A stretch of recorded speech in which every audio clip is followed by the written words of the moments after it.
জঙ্গলের মধ্যে একজন লোককে বিশাল বড় এক বাঘ পেছন থেকে তাড়া করলো। তখন সেই লোকটি প্রাণে বাঁচার জন্য তার সামনে থাকা একটা কূপের রশি ধরে কূপের মধ্যে ঝাঁপ দিল। লোকটি যখনই নিচের দিকে তাকালো, দেখতে পেল কূপের নিচে বিশাল বড় এক অজগর সাপ হাঁ করে আছে তাকে খাওয়ার জন্য। এমন সময় সাদা রঙের একটা ইঁদুর আর কালো রঙের একটা ইঁদুর কূপের সেই রশিটাকে কুটকুট করে আস্তে আস্তে কেটে দিচ্ছে। যেই রশিটা ধরে সেই লোকটি ঝুলে আছে, হঠাৎ করে সেই লোকটি দেখতে পেল কূপের মধ্যে মধুর চাক। লোকটি তার হাতের আঙ্গুল দিয়ে সামান্য একটু মধু এনে তার জিহ্বার মধ্যে দিল।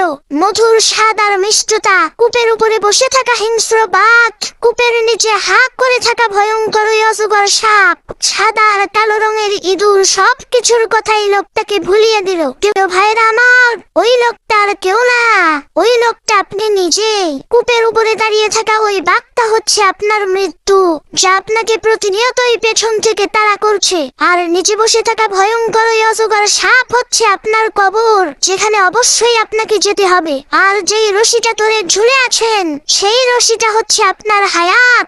সাদা রঙের আর কালো রঙের যেই দুইটা ইঁদুর কুটকুট করে আপনার হায়াতের রশিকে কেটে দিচ্ছে, সেই দুইটা ইঁদুর হলো দিন আর রাত। আর এত বিপদে থাকার পরেও আপনি যেই মধুটুকু খাচ্ছেন, সেটা হচ্ছে দুনিয়া। এই মুহূর্তে যেখানে আপনি ডুবে আছেন,